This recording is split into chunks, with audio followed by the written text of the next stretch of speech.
Bismillah. Alhamdulillahi Rabbil Alameen. Wassalatu wassalamu ala ashraf al-anbiya'i wal mursaleen wa ala alihi wa sahbihi ajma'een. Alhamdulillah, Allah subhanahu wa ta'ala has really blessed us today, and I congratulate all of you for being allowed to be in the masjid in one of the most blessed times of the entire day. There are people who wanted to pray Fajr Salah, but they never woke up. And then there are other people who don't even, the thought never crossed their mind when they went to sleep late at night. And so to be here, to sit here, to pray Salatul Fajr in Jama'ah, to get that reward of worshipping half the night, it is a great blessing, and something that if you find yourself doing it, you should really say Alhamdulillah. You should thank Allah for that blessing. If I talked about drug addiction, what comes to your mind? For most people, they think of street drugs, crack, cocaine, meth. In their mind, they see a person who's on the streets, injecting in the alleyway. It is a serious thing. Drug addiction is a very serious problem that's relevant today. It takes a person, a functioning, productive adult, has a job, is married, has kids, and makes that person, in a very short period of time, lose their job, get divorced, or lose their family, and end up on the streets homeless. And you might be thinking to yourself, how's that possible? How does a person go from an established, successful person to end up on the streets? And those involved in drug addiction centers or involved in this, they understand it's a very, very serious, dangerous problem that's easy to fall into and easy to progress. It's a poison that your own body asks you, makes you, forces you to get. What I want to accomplish today is understand this idea that that issue and problem is there, but we ourselves, and probably I would guess to say a majority of the people in this room, have a very similar addiction. And nowadays they call it digital drugs. Digital drugs. Never in human history have we ever faced a situation and problem like what's in my hand today. In human history, having access to the internet, having technology that facilitates that access. You know, a person who's addicted to street drugs, when they get to the point where they're at the very bottom, everything is ruined, and they seek help. They get part of a program. If they end up wanting drugs again, there's a process. They have to physically go and find a dealer or find someone. They have to give them the money and get the drugs. And some argue and say digital drugs, in some aspects, is actually more dangerous because it's always available to everyone. And it's common. And we, as we see as Muslims, we understand the Quran has guidance for every aspect of our lives. And so today's focus is going to be on a short surah, a surah that many of us know about, many of us have heard and memorized, but to take some lessons from that surah. And number two, hopefully we have some time for question and answer, to start the process. Start the discussion of what to do next. Practical action items that we as a community push each other. This cell phone, this internet, the computer that we have, the TV that we have. Now data is coming out. Obviously we know it's bad for us. We know it's dangerous, but actual data and research is coming out on how it's negatively impacted people's lives. It's pushed them to have a sedentary lifestyle, meaning they're less active, leading to more cardiovascular issues, leading to obesity. It affects people's sleep. It affects their focus. It affects their mental health. They found links to those that are overexposed to stimulus, overexposed to dopamine and desensitization, where they are more likely to have depression and anxiety. We know that technology has shown to decrease productivity and to decrease focus and to decrease performance at work, leading to either, if it doesn't cause you to lose your job, it prevents you from getting a promotion. We know this digital drug impacts our relationships. It impacts our marriages. It impacts our children. You don't realize it, but kids see us on our phones. Kids see us constantly turning to it over and over again. You know, if you ask a typical person, hey, how much time do you spend on your phone? Most people say, oh, I'm not check my mail. I'll spend a few minutes here and there. Maybe I would say 30 minutes max. But if you check your phones right now and go to settings and go to screen time, on average, an adult spends about 11 hours on their phone. And we'll discuss in the surah, we're going to discuss, and there's lessons in there, why that is, how does that something like that happen? The entire Quran is blessed, and it's something that we should learn. We should, you know, if you can spend the time, you should. But you're not required to become a hafiz. If you can, it's amazing. You're not required to go through the entire Quran page by page. If you can, that's amazing. But there are some surahs and some ayah that everyone should be familiar with. Like Surah Al-Fatiha is a surah that all of us should have spent at least taken the course, read a book, spent the weekend.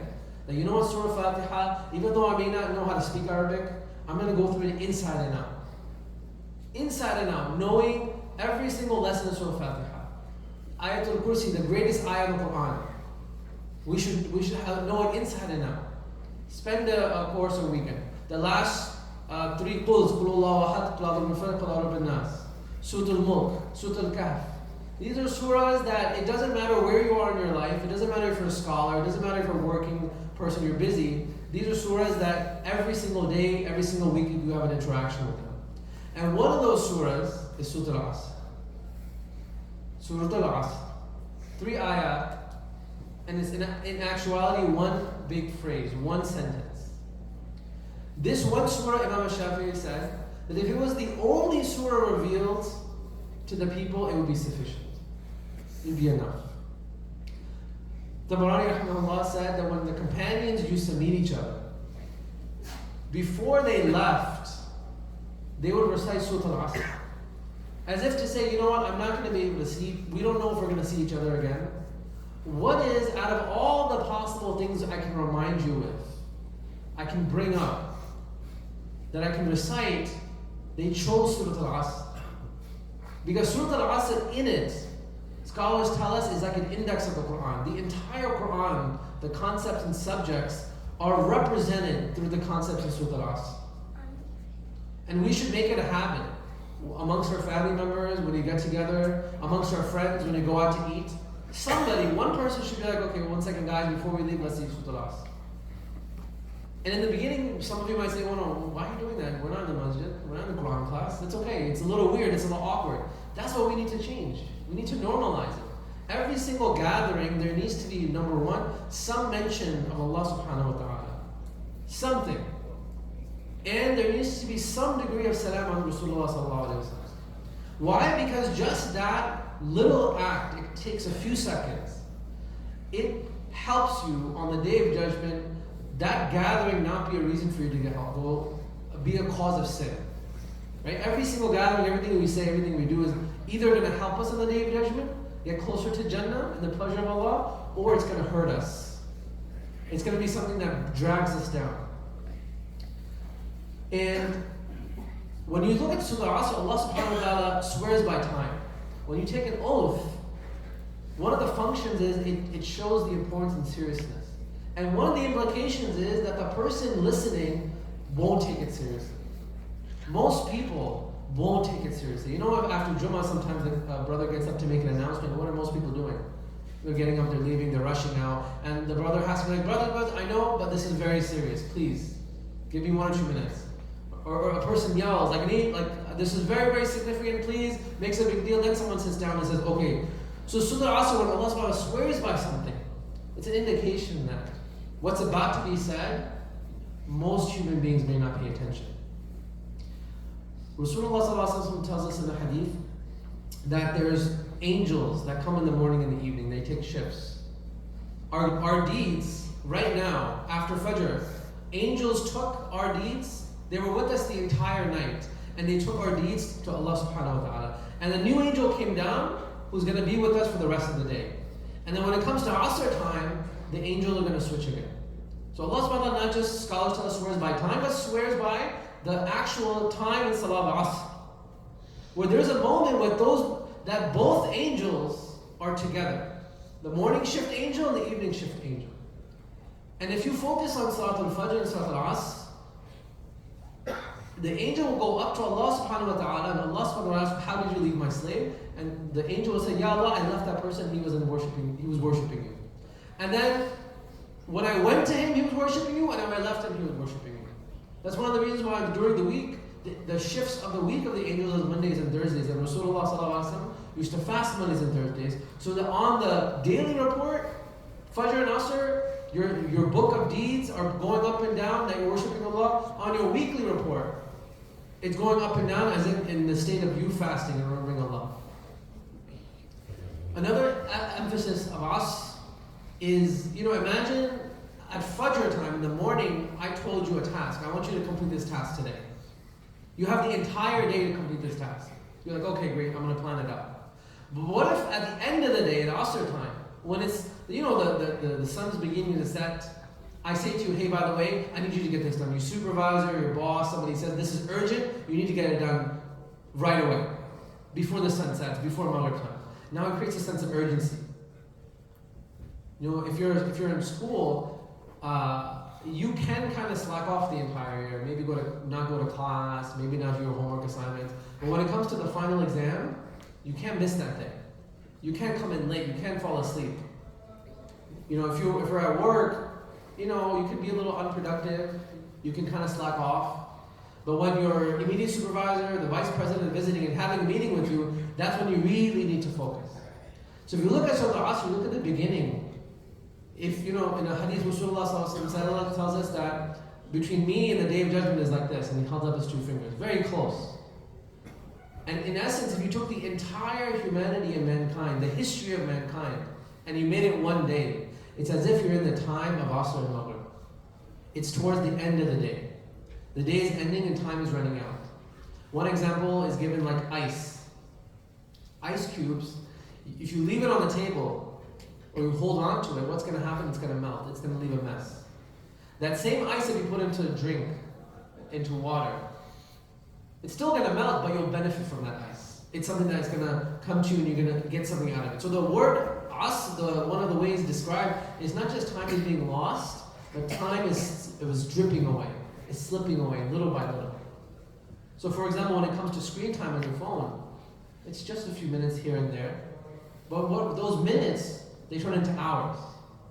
And those hours, if you add them up, turn into days. If you look at your monthly report, it will tell you, this month, you spent about 9 to 11 days on your phone. And those days turn into years. 10, 20, 30, 40 years goes by. Productively, collectively, you've lost 10 to 15 years of your life just scrolling. Just scrolling. And it's not just that you wasted time. All those behaviors are linked to addictions. You're more likely to be addicted to other issues and problems. You're more likely to go down this path of laziness, of distractedness. This whole concept of being, one of the tricks of shaitan is he gets you distracted, confused, busy, to forget your real purpose. One experiment they did with frogs, you've probably heard of a psychology experiment, is they put a frog in a pot of water and they began to increase the temperature. 2 pots, 2 frogs. 1 pot, they increased the temperature very quickly. All of a sudden it became very hot, the frog jumped out. And in the other scenario, they increased the temperature very slowly. And they found that the one that they increased slowly was so subtle that the frog didn't notice it and the frog ended up dying. Why? Because it was subtle. It was in small amounts. So this concept of over the lifespan, it's killing us. It's ruining our relationships and impacting the most relationship, and that is the worship of Allah subhanahu wa ta'ala. We sometimes complain about our joints are hurting, our hair is falling out, our hair is turning gray, we're getting wrinkles, our eyesight is getting worse. And somebody might think, why is this? Is it a flaw in design? No, Allah subhanahu wa ta'ala made it that way. It's a mechanism to remind you that you're on your way out. You weren't here to be permanent. So it might be an annoyance, it might be a problem. Some people don't like the fact that it's easier for them to gain weight. It's harder to lose weight when you get older. Your metabolism shifts. But there's hikmah and wisdom in that. Kids, when they're growing up, they're always looking up. They're reaching up. But when you get older, you start to bend lower and lower. As if your body starts bending. A baby sleeps all day pretty much. But when you get older, it's harder to sleep. When you get older, your sleep cycle's all over the place. As if to tell you that, it makes it easier for you to do qiyam. It's like a reminder to start praying tahajjud. Because it's time to meet your Lord. In the Surah Wal-Asr, Allah subhanahu wa ta'ala swears by time, Inna al-insana lafi khusr, most definitely, without a doubt, human being, lafi khusr, is drowning in loss. Is drowning in loss. So this surah is not about how to be successful. This surah is how not to be a failure. If you were in a class and the teacher was talking about the semester, the conversation is not how do you get an A in this class. The conversation is how do you not get an F? How do you not fail? And that answer of not failing, because all of us by default are failing, you have to do 4 things. These 4 things have to be our focus. These 4 things have to shape our lives. These 4 things on a daily basis, we have to ask ourselves, are we doing it or are we not doing it? What are those 4 things? إِلَّا الَّذِينَ آمَنُوا, to believe, وَعَمِلُوا الصَّالِحَاتِ, to do good deeds, وَتَوَاصَوْا بِالْحَقِّ, to advise each other with truth, the haqq, وَتَوَاصَوْا بِالصَّبْرِ, to advise each other to do sabr and patience. إِنَّ الْإِنسَانَ لَفِي خُسْرٍ, verily the one is in loss. The criteria of failure. All of us have criteria. So a person has a good job, a big house, a big family, they're successful. That's our dunya definition of criteria of success. Sometimes Rasulullah sallallahu alaihi wasallam would tell the Sahaba, that person over there, that person is the person of Jannah. And they would be kind of like, what? Like, this person, in their minds, they're thinking, this person, they don't see anything special about this person. This person doesn't give talks or hasn't done something amazing. But that is our criteria. Allah subhanahu wa ta'ala has His own criteria. And a person spends their entire life, thinking about how do I achieve success. The person might be a millionaire, has everything paid off, financial freedom, success, great credit, everything. And a person might be on the street. Or somebody low income, simple car. But that other person is a person of Jannah, is considered success. The other person is a person of failure. If you look at the surah before Surah Asr, right? Because the surahs before and after have an impact. Al-Hakum al-Takathur, it has deluded you. At-Takathur comes from the word kathra. Kathir means a lot, plentifulness. At-Takathur, one of the first meanings is the desire to have a lot has deluded you and distracted you. My car is leased, I need to buy a car. I have an apartment, I need to buy a house. I have one business, I need to get another business. It's distracted you, this idea of, I need more. Another meaning of takathur, scholars explain, is that the sense of competing with one another, of getting more than the other person. You could be sitting in your office in your cubicle and you notice that guy has a better chair. Well, how come he has a nicer mouse, or his office is by the window and I don't? Or there could even be as petty as 2 janitors, and one janitor's mop is shinier and the person's getting upset. Somebody else had a big wedding, we need to have a bigger wedding. They had it in this hall, we need to have a bigger hall. It's this concept of I need to do better. Even kids, that person got 3 stars or stickers, why did he get a sticker? I didn't get a sticker. It's human nature, and Allah subhanahu wa ta'ala addresses this. If you're at work and somebody that got promoted, it upsets that person. Why is that person getting paid more than me? The company didn't say, hey, by the way, we're giving more money to this employee, so we're going to decrease your salary to make up for it. You're still getting the same paycheck. Everything is exactly the same. And if you didn't find out about his promotion, they wouldn't even impact you. But now you know, and it's bothering you. The guy next to me is getting paid more than me. It is in this nature of us wanting to compete. Another indication of takathur is taking pride in what you have. So it's not about me having it. It's about me making sure people have it. So you could be having a conversation with someone and you just feel the need to say, hey, by the way, I just got a new car.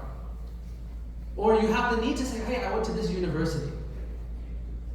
You know, it's like I want to make sure you understand. So these are things that are distracting us. You know, if you're at work and the time for salah comes, what's the idea? I'm so busy with work and that salah got in the middle. It got in the way. Or you're at school and you're studying for an exam and then the salah time comes, maghrib comes, oh, salah came. This surah is telling us it's the other way around. That your main purpose and objective for the day is the salah and your work is getting in the middle. Your main purpose for the whole day and why you're here is the salah and your school is getting in the middle. So that's the main purpose and everything else is a distraction taking you away from that. In the Quran, Allah SWT tells us, وَمَا الْحَيَاةُ الدُّنْيَا إِلَّا مَتَاعُ الْغُرُورِ, that this life is just a play, a delusion. You know, sometimes kids, they have, in their school, they have a play. They dress up as characters, they wear a costume, and they have a play. At the end of the play, they take off the costume. So in the play, a kid might be a king, might be a soldier, and then when the play is over, they take off the costume, and then they are who they really are. In this life, we might have someone who takes on the role of a successful businessman, takes on the role of a successful entrepreneur. But on the day of judgment, that success, that costume comes off and their reality is seen. They thought they were successful in this life, but in reality they were unsuccessful. Or a person, may Allah protect us, will come on the day of judgment.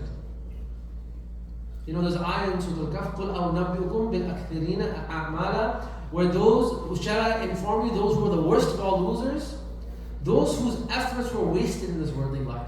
They thought they were doing great things in this life. They thought they were progressing and moving forward. But on the day of judgment, they realized all of it was a waste.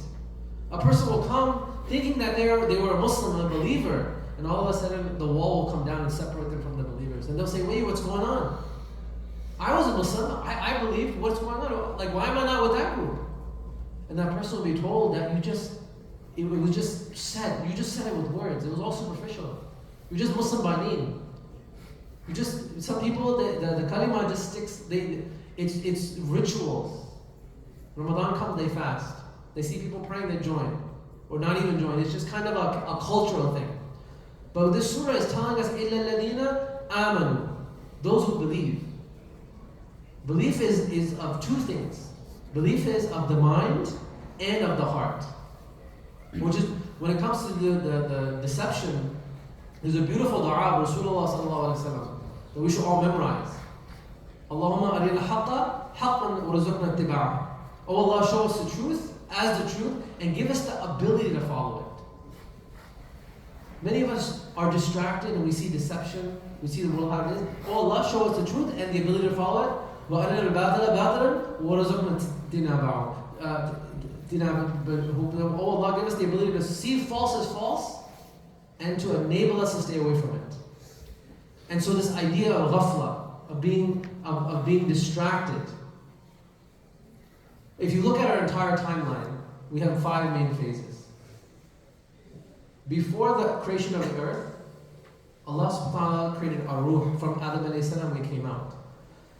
In Surah Al-A'raf, Allah subhanahu wa ta'ala tells us that we were asked, Alastu bi rabbikum. All of us were in front of Allah subhanahu wa ta'ala, and Allah subhanahu wa ta'ala asked, am I not your Lord? And we said, Bala shahidna. Of course, Ya Allah, we testify you're our Rabb. Millions of years later, the angels took our ruh and put us into the womb of our mothers. Our ruh came from the heavens into the womb. And then we went to the next phase. Maybe 9 months roughly. Then we went to the next phase. We were born. Some live a year, some live 100 years. But the next third phase of the life on this earth. Then the next phase, when you die, you go into the grave. Then the next phase is the day of judgment. And then the hereafter. You go from 9 months in the womb to maybe 100 years And then the next life, the hereafter. In one hadith, Rasulullah tells us that it could, or in the ayah of the Quran, that it could be as if 50,000 years.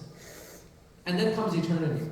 Now I want you to ask, if I went to a baby in the womb, and I told the baby inside the mother's womb, listen, there's a whole world outside this womb. And the baby will say, what are you talking about? Are you crazy? Like, my entire world is right here. What you're saying doesn't make sense. Don't bother me, let me eat and sleep. Right? And then, similarly, the messengers came to us and said, listen, there's a whole world after this world. And what do most people say? Oh yeah, like, that, maybe I believe, that doesn't make sense. Or if they make sense, I'll look at it later. What is 9 months what is the womb of your mother compared to this dunya? Huge difference. That is the comparison of this dunya and the akhirah. Huge difference, and it's coming, it's a matter of time. And out of this entire phase, from the heavens to your mother's womb, to on this earth, to the grave, to the akhirah, this entire timeline of your existence, the smallest bit is your time on this earth. The 9 months in your mother's womb and the being born. The smallest little part of your entire existence. And this small part impacts the rest of eternity. So the surah is telling you that the time is very limited. You're running out of time.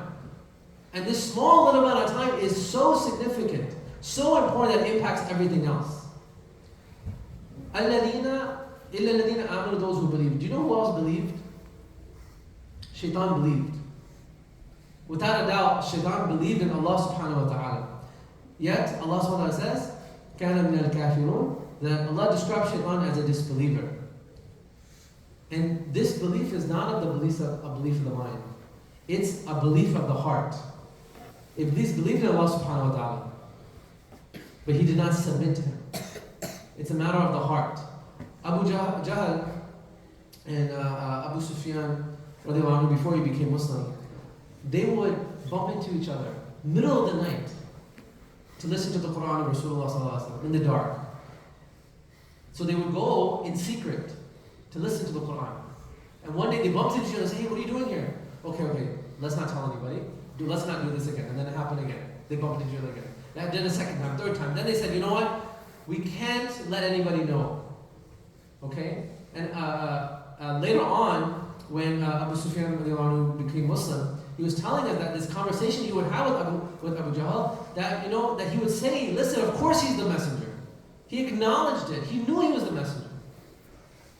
Right? But he said that if we acknowledge this, then what's going to happen? Then Banu Hashim is going to be on top. This tribe is going to be number one, and we're going to be number two. We're going to be behind.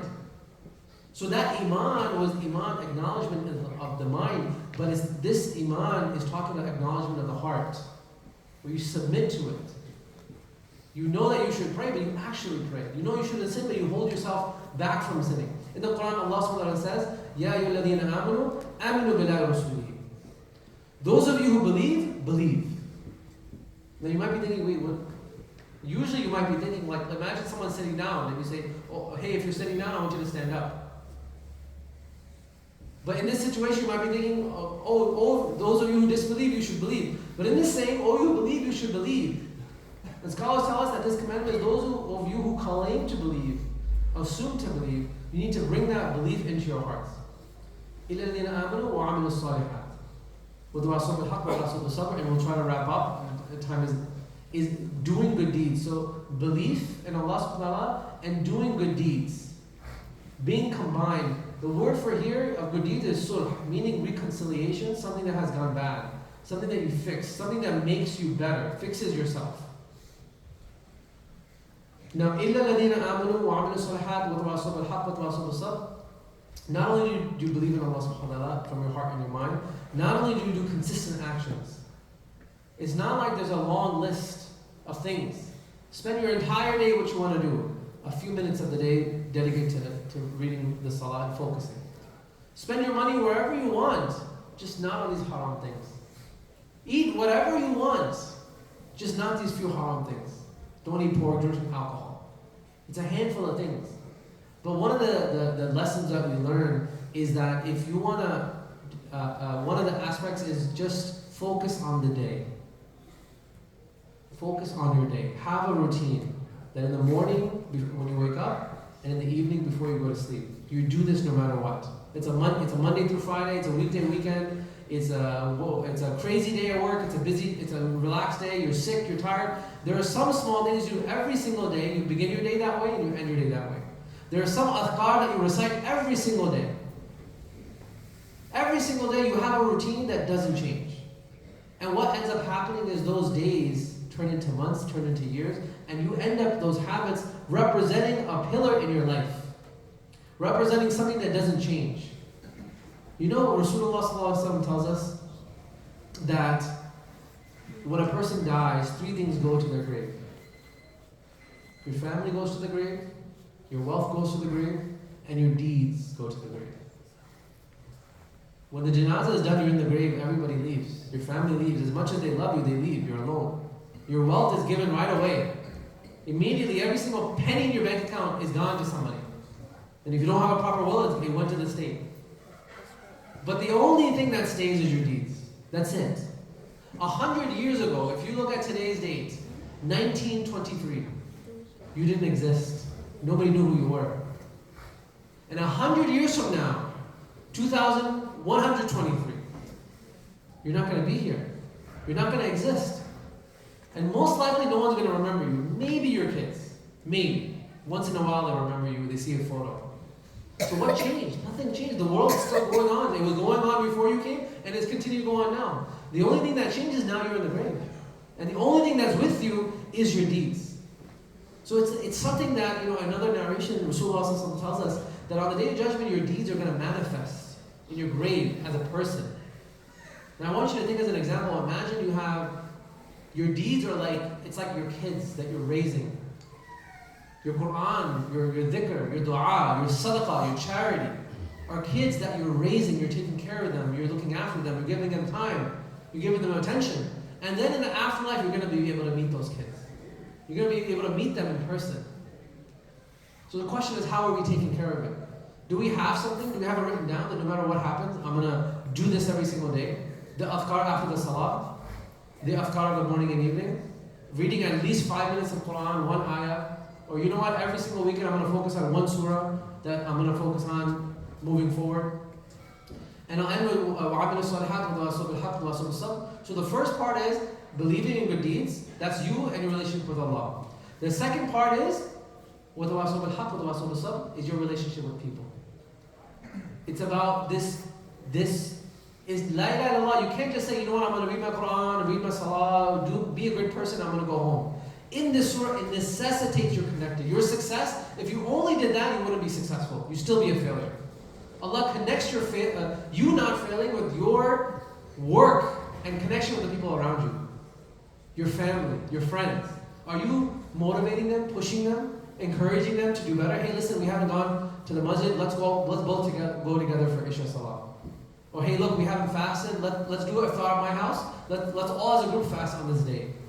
Hey, listen, do you have a Quran teacher? I just saw a Quran teacher. It's been really great. You should do it as well. They advise and push each other. And they say the truth, haqq. You know, if somebody in your family is abusing someone, if someone is in coworkers is cheating, if someone you know is doing something wrong, a friend, a bad friend is someone that says, oh, I don't want to hurt his feelings. I don't want them to get upset. That's not a true friend. A true friend says, listen, what you're doing is wrong. You can't do this, but you do it in a loving way. The word the word the one that's used, it's like you know when a person is dying and it's their final advice. A will, they're gathered around their loved ones and they're giving this final advice, it's given out of love. So you're advising people out of love. You're saying it in a way that shows that you care. But when you advise people, when you give them advice, help them, what ends up happening? Not everyone agrees with you. Some people are upset. They get offended. So then what do you need? You need sabr after that. You need to be patient with people. You need to have a thick skin. And we all know, for example, like the lives of the prophets was all an example of representation of the surah. Rasulullah ﷺ, when he went to Ta'if, and we all know the story, he's going for وَتَوَاصَوْا بِالْحَقِّ. He's going to advise them about Islam because he cares about them. He wants them to know about the deen and what they end up doing. they end up rejecting him, ridiculing him, emotionally abusing him, physically abusing him, hurting him, throwing stones at him, covered in bruises, bleeding, almost to the point of being unconscious. And Rasulullah, after being kicked out of the town, rejected, angel comes down and says, Ya Rasulullah, to say the word. I'll pick up this entire town and I'll turn it upside down. I'll destroy this entire town. Now, if you were in that situation, what would you have done? These people are so ungrateful. I went to them to help them, and they just kicked me out of the town. They disrespected me. They dishonored me. How could they do that? Destroy them right away. Most of us would say, don't even think twice. Take care of them. I don't want to deal with them anymore. Rasulullah raises his hands, and the Sahaba would say that, you know what? They see this scenario, and they're thinking, this nation is done.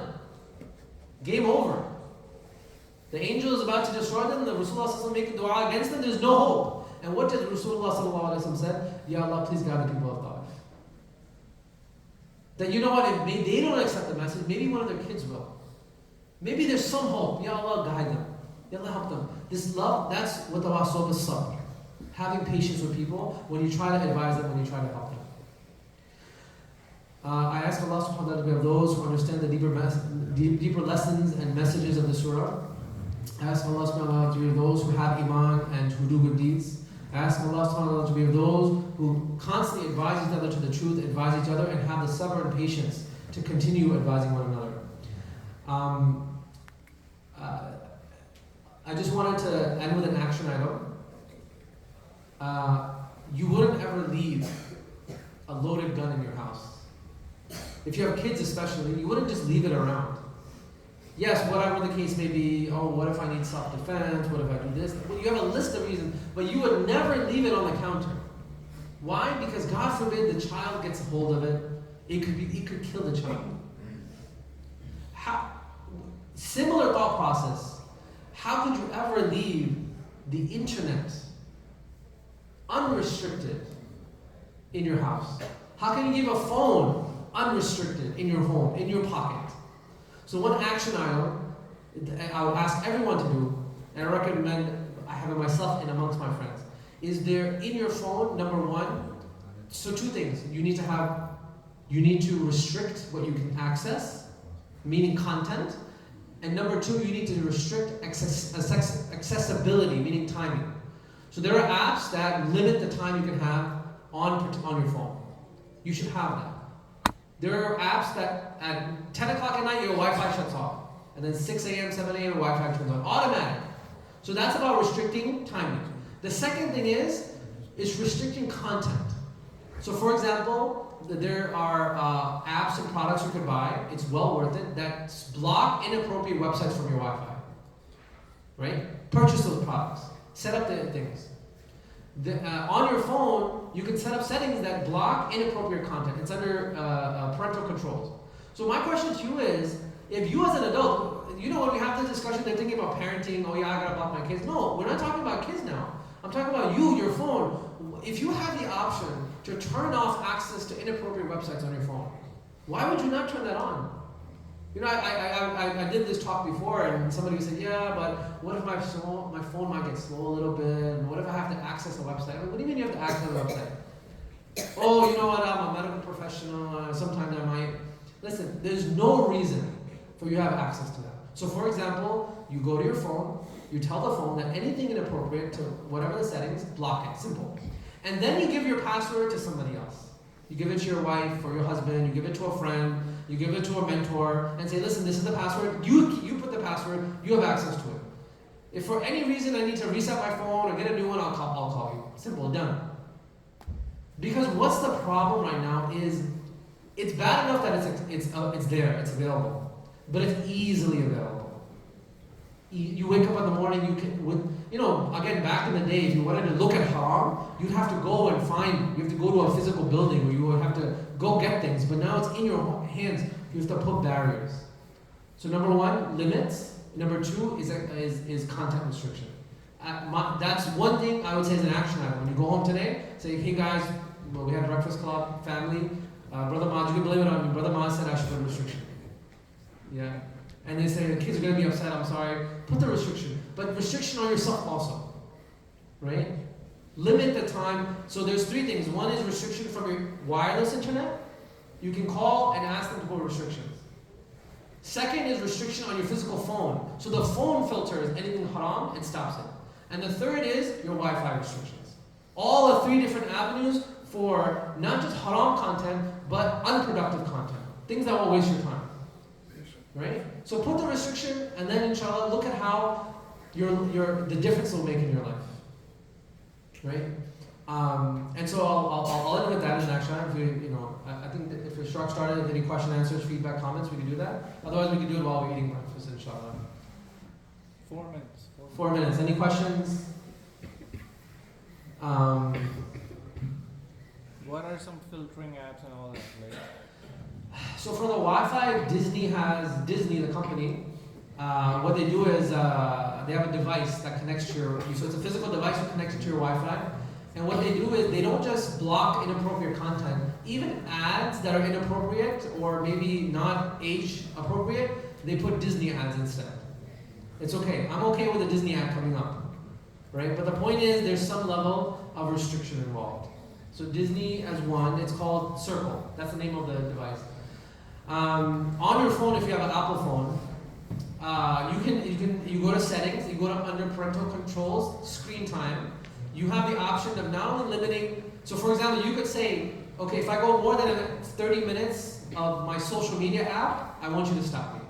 And you have two options, to stop you and remind you, or to stop you and block you. There are some apps, and may Allah protect us, some of us will put that restriction, and when the restriction comes up, we'll put in the password to override the restriction.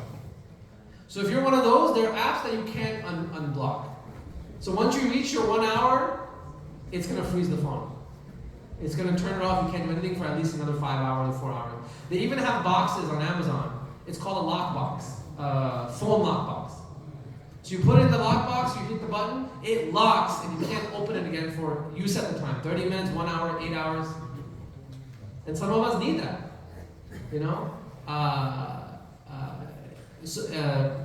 If you, anyway, it's very scary.